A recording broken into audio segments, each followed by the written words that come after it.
Hello, everyone. Welcome to Challenges to Patriarchy, the liberating effect of womanist theologies. I'm Anna Kasafi Perkins, and I'm an adjunct member of faculty at St. Michael's Theological College, an affiliated institution of the University of the West Indies, Mona, here in Jamaica.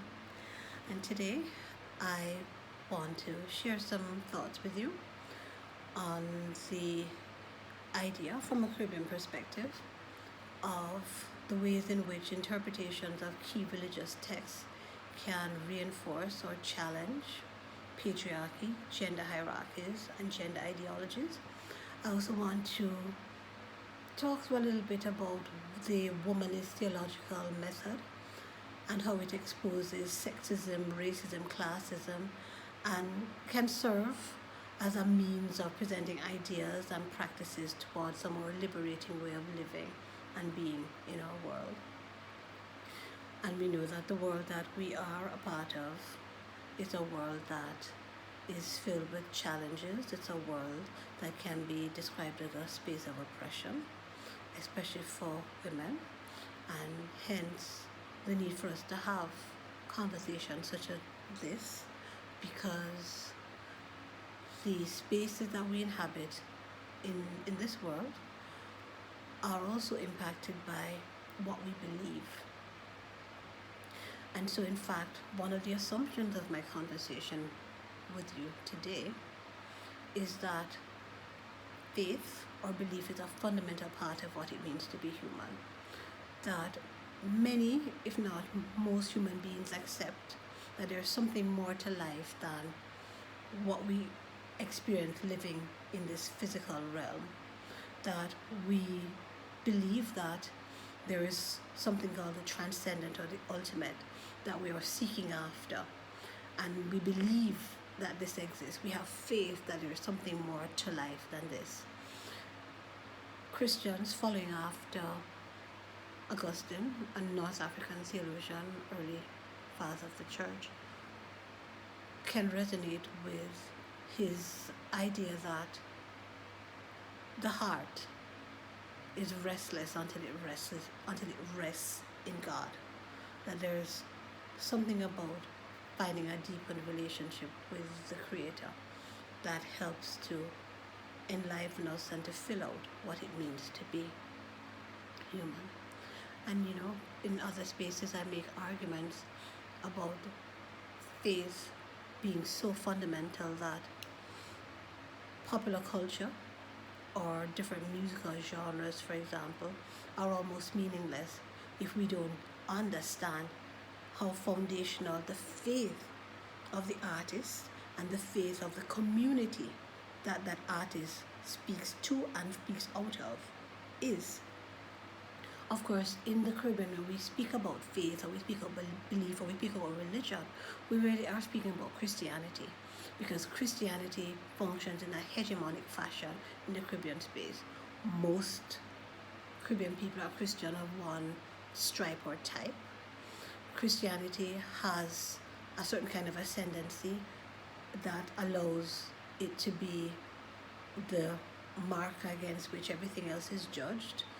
If you're not Christian, then you're not considered to be on the right path or the right track. It structures and frames how we understand our reality. So in my work in popular culture, for example, when I look at dancehall, I will make the argument that you can find faith, belief, as one of the key themes of dancehall.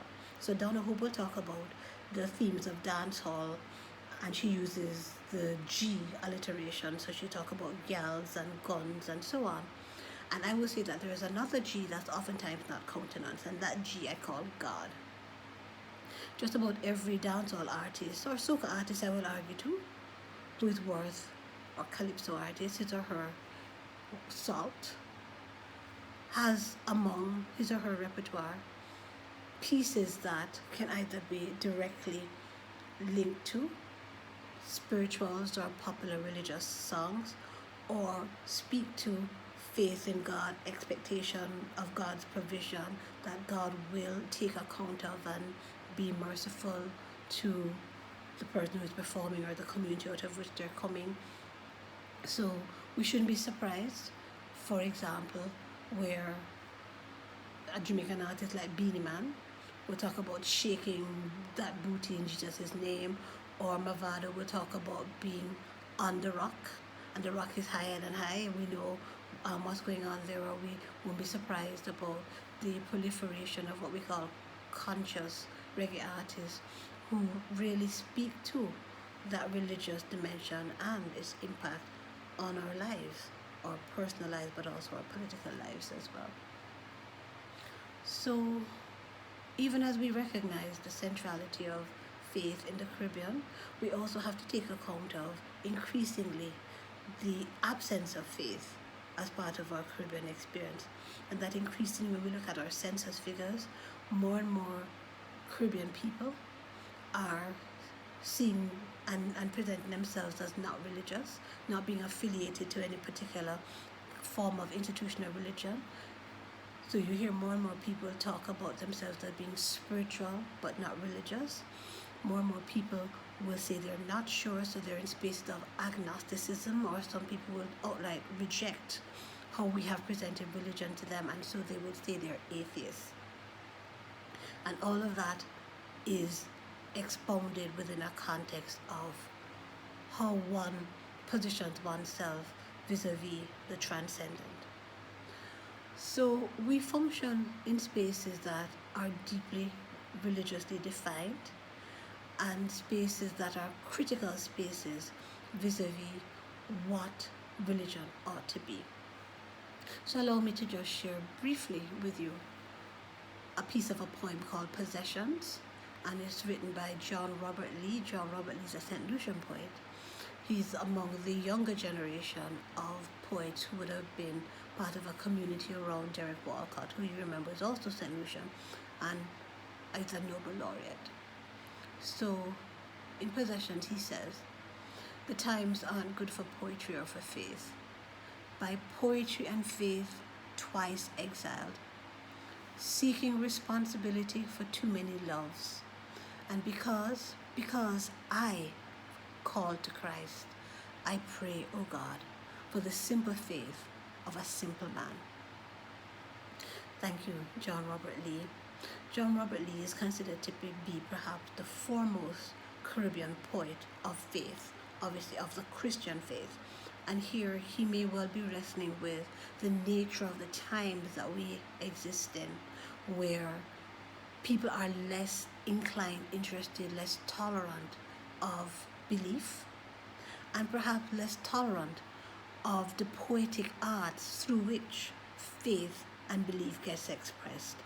Because to search and to seek after the transcendent or the ultimate, to speak of those realities that are beyond what appear to be our five senses, is to seek after something that oftentimes can't be fully grasped in our human language. And so the poetic is the space within which we can go after and try to express that. And you see that very strongly in our scriptures, in the Christian scriptures, where a lot of it's poetic. And to go at poetry as if you're reading history is part of what creates problems around scriptural exegesis and ways of understanding what is being said about the relationship between human beings and the transcendent, that is hard to capture in just literal words, but requires a certain kind of approach to the poetic that must be approached as poetry, must be approached as fiction, must be approached as folktale and story and narrative, must be approached as metaphor, which is a key tool in the arsenal of one who is writing poetry and attempting to go beyond the poetic. Also want to suggest to you that we function in spaces that are deeply ideological, and that religion and ideology are related to each other. That might sit very uncomfortably with many people who consider themselves to be people of faith, and therefore when you say that there's an ideological way of viewing the world when one views it through religion, there is discomfort. but ideology has to do with a set of beliefs, a system of beliefs, of symbols, of practices, and so on, that come from a certain perspective, from a certain group or certain community, and is intended for the benefit of that group. And whether we like it or not, Christianity, while it Christianity religion functions around something that is beyond the ordinary, looks to God or gods, some kind of unseen power, powers, something beyond our human existence. It too is about beliefs and practices and symbols through which human beings and groups relate to the spiritual realm, and while not explicitly said, actually takes a perspective about the world that impacts the lives of those that are part of the community and those that are not a part of the community. So scholars like Jamaican Judith Suarez, who is a feminist scholar who also looks in the realm of the religious, will argue that there are strong gender ideologies at play in the way we deploy our Christianity. So Christianity, normative Christianity, tells us something about how women should be, how they should behave. And that way of being woman in light of Christian faith is obviously grounded in our scriptural traditions.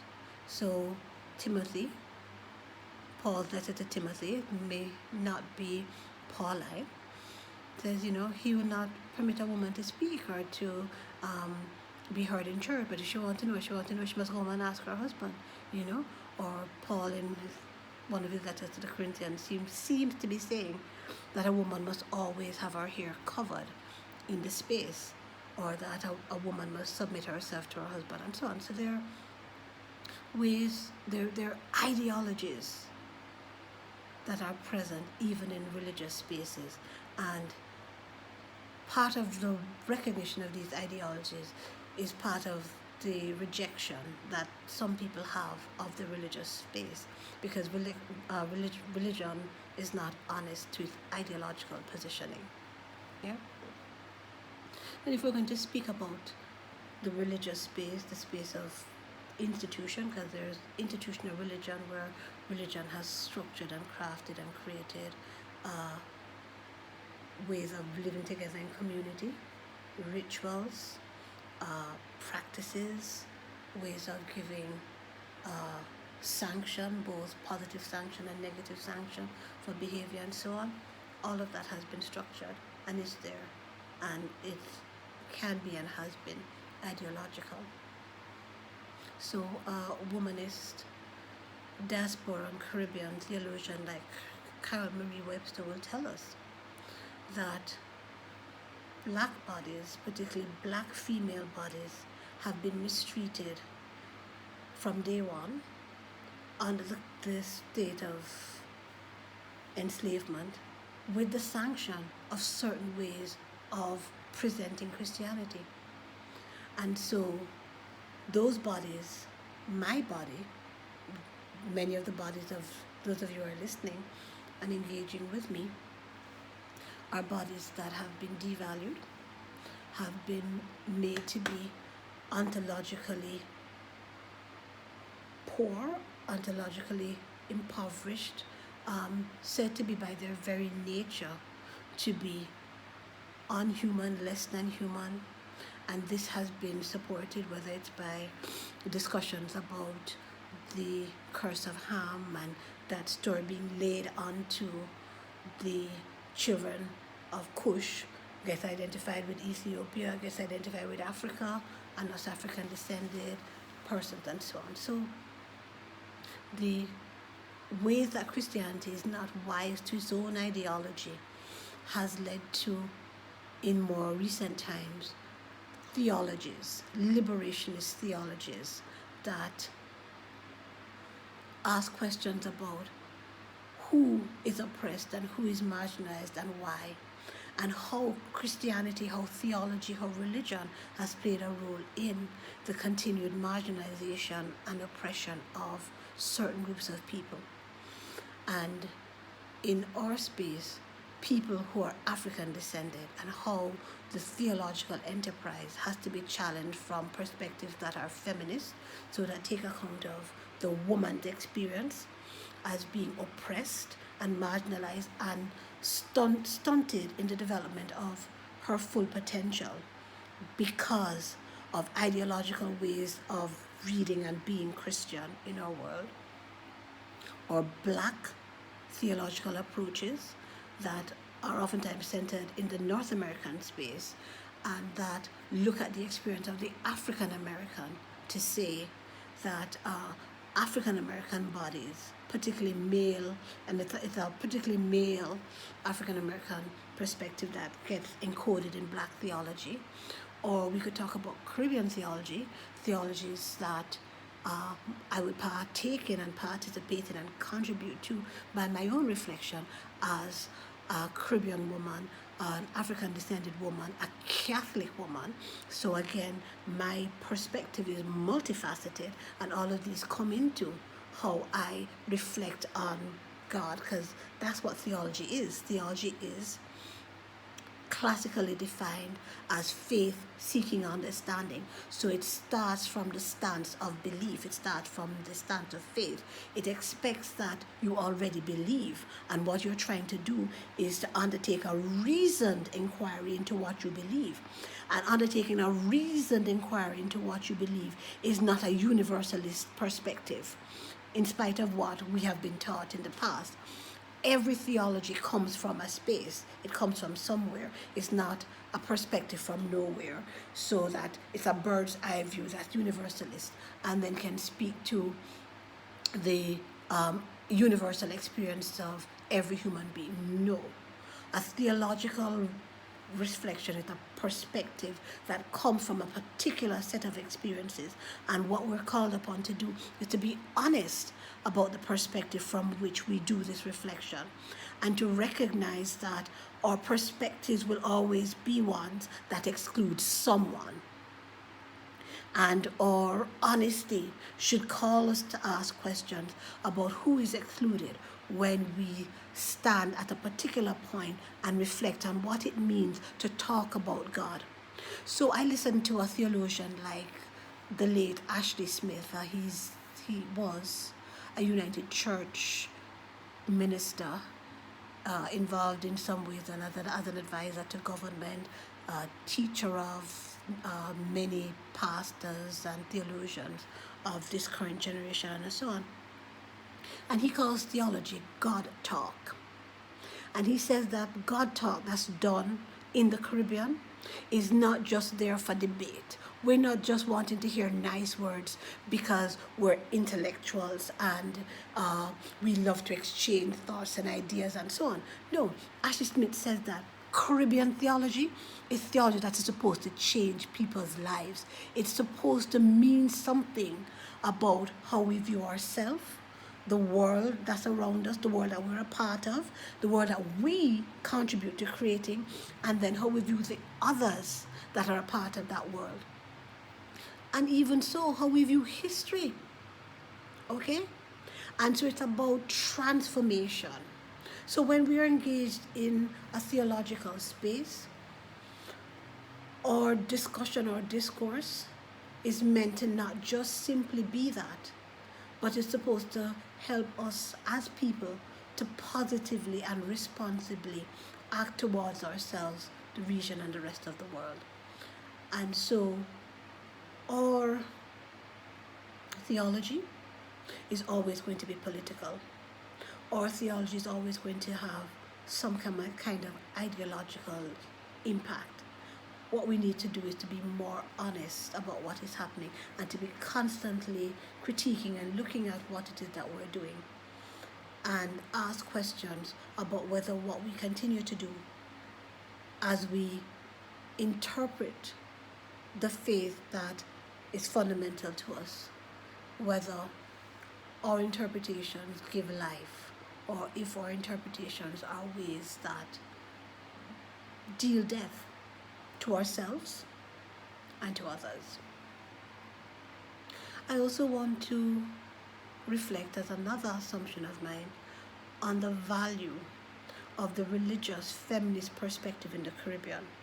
I turn again to Judith Suarez, who makes a critique of the feminist traditions in the Caribbean, because she says that while they have done great and valuable work, one of the areas of discomfort that she has is that as a gender scholar, as a gender researcher, as a feminist scholar herself, she finds that feminist traditions in the Caribbean have ignored, have silenced religious voices, the voices of religious women, perhaps because the feminist tradition in the Caribbean sees religious women as reactionary, as sort of revisionist, as sort of not progressive enough. And obviously we want to give the lie to that. By having this kind of conversation, we're giving the lie to any kind of perspective that suggests that religious women are instinctively reactionary, or that they have little, if anything, to contribute to feminist discourse in order to improve our world. Because in fact, by taking a perspective such as a womanist perspective, which is the one that shapes how we're having this conversation today, even as it's a perspective that has been named in another space, because the womanist perspective of looking at the world had been coined, has been termed, coming out of the African American experience. And so I listened to my fellow Jamaican Caribbean womanist theologian, Reverend Dr. Marjorie Lewis. Marjorie has been the only female head of the United Theological College of the West Indies to this point. Marjorie is a practical theologian, so she does a lot of her work in Christian education, ethics, worship, that kind of thing. Marjorie is now a diasporan theologian for the moment. She's doing her work in Canada for the last several years. But Marjorie makes a strong critique of womanist theology coming out of the African American experience, and she kind of says, hold on a minute, you guys, hold up. Don't just quickly run to accepting this womanist label, because it comes from another space, a space that has commonalities. It has the commonality, for example, of enslaved ancestry, but we have to also remember that it comes from a space of neocolonialism. It comes from a space of superpower that is neocolonialist against us in the South, in the Caribbean, in the so-called third world. Yeah? And we must not therefore so uncritically run and rush to taking account of a name like that without recognizing that it's problematic. So Marjorie actually does present a theology of her own that she calls a contextual Caribbean womanist theology, and she calls it nanny-ish theology. So she actually very, very pointedly drops the H in theology, because she's also taking account of her Jamaican language, where we tend to drop H's and put them in where they don't belong. And Marjorie centers her theology on the life and work of Nanny of the Maroons, who is Jamaica's only heroine. And Nanny is seen to be this quintessential Jamaican woman who is strong. She's a leader. She's involved in fight and struggle, and she's not afraid to stand up to her brothers, Kodjo and others, who eventually do sign a treaty with the British so that the Maroon communities can be left in peace and can be self-governing. But where she stands against them is because in that treaty they agree that they will return all runaways to the plantations, that in order to preserve their freedom, they will return others to unfreedom. And that's been an uncomfortable part of the Maroon experience and tradition that we have had to treat with in the Jamaican space ever since. But she sees in Nanny the kind of life-giving values, the challenges to ways of leadership that could be seen to be patriarchal and that too quickly involve and utilize violence against the other in order to secure self. So Marjorie will point out to us that in the African American traditions, one of the things that is problematic is the fact that womanist theology in that space tends to be exclusively Christian for the most part, and therefore doesn't have a space for non-Christians or for non-believers, if that's a way of looking at it. And so she finds that our space would take account of some of the discussion that's going on about nanny of the Maroons and other spaces in our the lives of our enslaved ancestors that may well have been Muslim, that they may well have been given expression to the muted voices of Muslim Africans that would have entered our space and would have contributed to developing our traditions in the way that they have developed to this point. So she takes account of Sultana Afraz's research and argumentation and so on, whether Afraz's reconstruction is something that we might want to buy into. What Marjorie sees there is an opening for and a potential for our womanist spaces to be more inclusive. And I think then of the work of Diane Stewart, again, Jamaican born but raised up north, and the work that she does with Kumina, which is an African religion that has been transmitted and translated to the Caribbean. Think of things like Santeria and Candomblé and so on. Similar religious spaces where women have a certain ascendancy, a certain leadership, a certain kind of agency that normative Christianity doesn't give to women, doesn't allow to women. And so what Stewart points out is that those muted traditions, those traditions that have not been sufficiently brought into the conversation around what theology means or about what womanist theology means, can actually critique certain kinds of ways of being normatively Christian. So she even critiques the Christian cross using the African cross, which is central to Kumina, and points out that the Christian cross, which is so focused on suffering, can be detrimental to women, particularly African descended women, because it says that Christ suffered for you, so you bear your sufferings. While the African cross, so remember, the cross is not an exclusively Christian symbol. It was there before Christianity in lots of other spaces, but it has become so identified with Christianity that lots of people don't recognize that it actually functions in other spaces, including in African spaces as well. So Dan Stewart will point out to us that if we take account of the African cross, which points to the intersection between the heavens and the earth, and that there's this important intersection with us and the ancestors, and that they're present to us in a fashion that allows for healing and wholeness to be what is represented in the cross rather than death and suffering. So she sees that as a critique. She sees the presence of incarnation in that understanding of the cross, and the possibility of the divine being incarnated in the female body. And even beyond that, the divine can be incarnated in other bodies as well. And we know in our Kumina rituals where there is spirit possession and mounting of bodies by ancestral and divine spirits and so on, that the whole idea that incarnation is only to be seen to be of a male God incarnating a male body, and not paying attention to possibilities of talking about incarnation in spaces such as that Marian story in Luke's Gospel of the Spirit overshadowing and overcoming Mary, and that she incarnates divinity. So divinity is and can be incarnated in the feminine, in the female as well. Some fascinating ideas.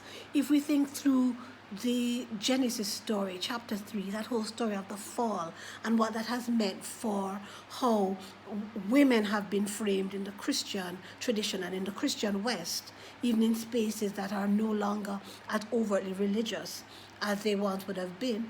Those spaces have been shaped by Christianity, and so there's a certain gender ideology coming out of interpretations of this Hebrew folk tale that more harshly judges the female and makes the female body, the flesh, because the female body is particularly problematic because of its constant change, its earthiness, so, the discomfort that regular issues of blood or childbirth and so on, which are quintessentially female, can give rise to.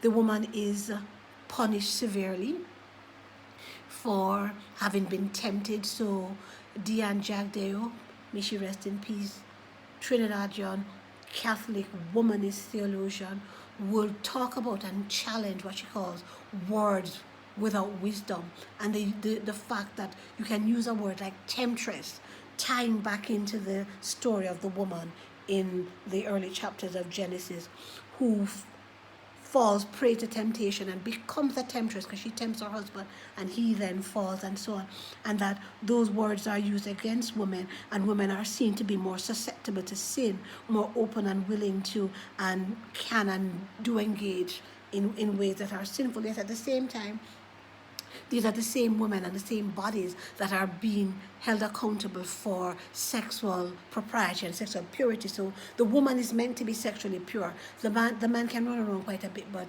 she must maintain her purity and ensure that he maintains purity vis-a-vis her. And there's a loading of the female body, as the Genesis story points out to us, because she gets punished in her body and in ways that are quintessentially female. So childbirth and child rearing becomes a space where she's punished, and so on. So if we recognize what's going on with those kinds of life-denying ways of interpreting scripture, and that's what feminist and womanist perspectives do, they open up and break open and make present voices that have been silenced and marginalized. They break open and make present the intersectional oppression that women of African descent face in terms of their race, in terms of their gender, in terms of their class.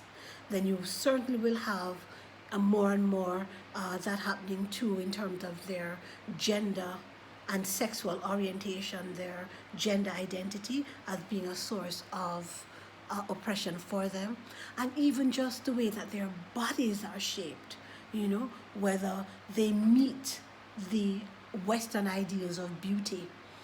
And part of that Western ideal of beauty is that they should be rail thin. And we know that oftentimes the bodies of women, bodies like mine, African descended women, tend to be very well endowed, oftentimes front and back. And so make no mistake, when Beanie Man talks about shaking that booty, he is talking about an African descended woman in a space of worship who is worshiping with her entire body. What he's saying is not to be immediately dismissed as salacious and disrespectful, bringing that kind of sensuality into the space of worship, but a recognition of the valuing of and the beauty of the African descended female body in a way that he might not even be aware of. But that's exactly what he's doing. He's challenging notions of the body and the flesh and desire that have been put upon the African descended female body in a way that has done significant damage to us and continues to do damage to us. When you think about how we are judged by how dark our skin may be, or what we do with our hair, whether we have engaged in processes to make our hair look less African. We know the recent stories of locks in Jamaica, and we know the Rastafarians and how they have challenged ways of understanding what it means to be beautiful, that doesn't see the possibility and the potential of the divine being present in an African body. Where do I want to take us as I round off the presentation? I go back a little bit to some of the stuff that Marjorie Lewis wants to point out to us, even as she's challenging and critiquing. She says, focus on Deborah, this multifaceted judge in the book of Judges 4 and 5. Don't focus so much on Hagar, who tends to be the key figure of the woman's story that is told in the spaces of many African American, many womanist scholars. Think of Dolores Williams, Sisters in the Desert, and so on. Does a lot of work with Hagar. What she wants us to do is to look at Deborah, this woman who has all of these roles. She's mother, she's prophetess, she's wife, she's poetess, and that excites someone like me that gets so engaged in our popular culture and our poetic traditions that give us ways of speaking to the infinite that can't be captured in just our ordinary straightforward language. And in looking at the story of Deborah and some of the challenges around the story of Deborah and the other women in that story, Lewis asks us to be careful about how we accept wholesale these ways of leading that may be patriarchal, may be too comfortable with doing violence, even to those who have done violence to us.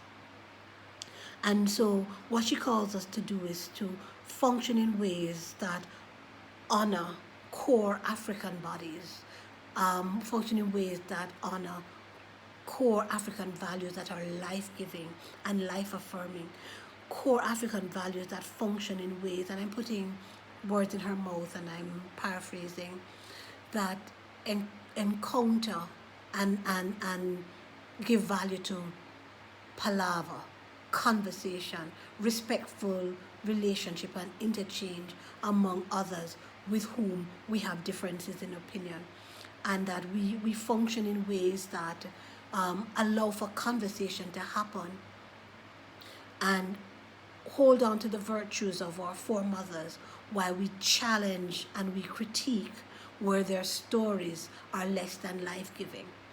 And what I'd like to suggest to you is to, when you get a moment, take a look at the poetry of Grace Nichols. She's a Guyanese diasporan poet who has a fascinating collection of fat women's poems, where she makes the reviled fat black woman's body a source of divinity, and that it can give reflection to and a reflection of the divine.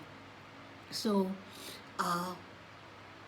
there's a call to a revaluing of bodies that comes out of a nannyish theology, that comes out of a Caribbean way of doing theology, that we can give account of, that we can make meaningful and valuable, so that we can change the world of which we're a part, and to make better world for all people who are African descended, but certainly and in particular women who are African descended, and call into question and take account of how our faith can be life-giving in that context. I thank you very much for listening.